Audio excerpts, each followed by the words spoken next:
And the Lord visited Sarah as he had said, and the Lord did unto Sarah as he had spoken. For Sarah conceived and bare Abraham a son in his old age, at the set time of which God had spoken to him. And Abraham called the name of his son that was born unto him, whom Sarah bare to him, Isaac. And Abraham circumcised his son Isaac, being 8 days old, and as God had commanded him. And Abraham was 100 years old when his son Isaac was born unto him. And Sarah said, God hath made me to laugh, so that all that hear will laugh with me. And she said, Who would have said unto Abraham that Sarah would have given children suck? For I have borne him a son in his old age. And the child grew and was weaned, and Abraham made a great feast the same day that Isaac was weaned. And Sarah saw the son of Hagar the Egyptian, which she had borne unto Abraham, mocking. Wherefore she said unto Abraham, Cast out this bondwoman and her son, for the son of this bondwoman shall not be heir with my son, even with Isaac.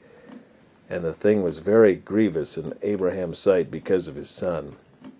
And God said unto Abraham, Let it not be grievous in thy sight because of the lad, and because of thy bondwoman. In all that Sarah had said unto thee, hearken unto her voice, for in Isaac shall thy seed be called. And also of the son of the bondwoman I will make a nation, because he is thy seed. I wrote in the bottom of my Bible, quite a testament to the truth and grace of God's Word, as the Arab nation currently refuses to recognize Israel as a nation. And Abraham rose up early in the morning, and took bread and a bottle of water, and gave it unto Hagar, putting it on her shoulder, and the child,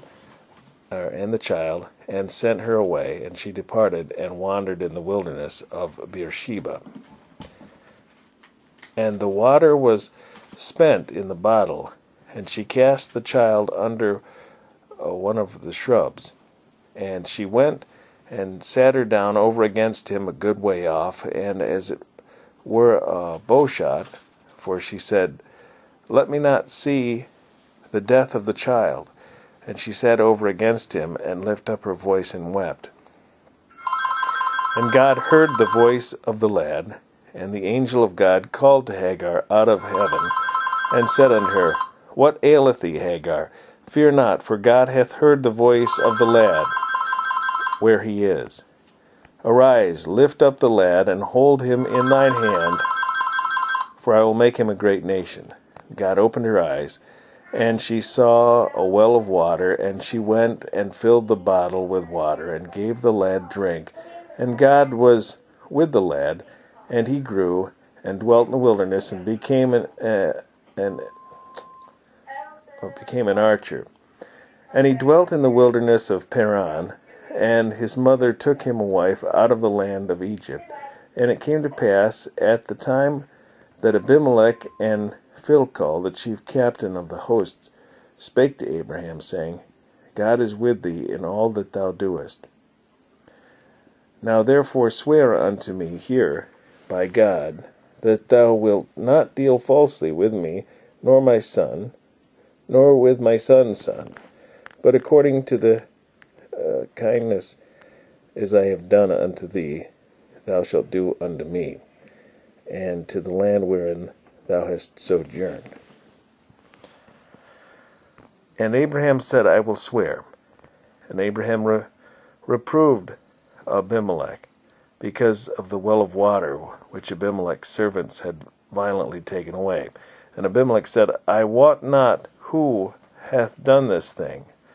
Neither didst thou tell me, neither yet heard I of it, but today. And Abraham took sheep and oxen, and gave them unto Abimelech, and both of them made a covenant.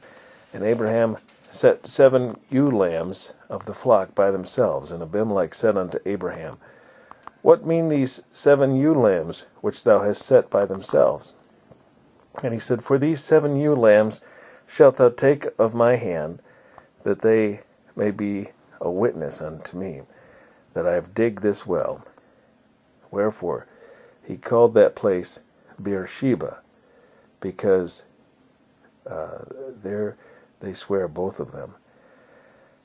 Thus made they a covenant at Beersheba, and Abimelech rose up, and Philcol, the chief captain of his hosts, and they returned unto the land of the Philistines.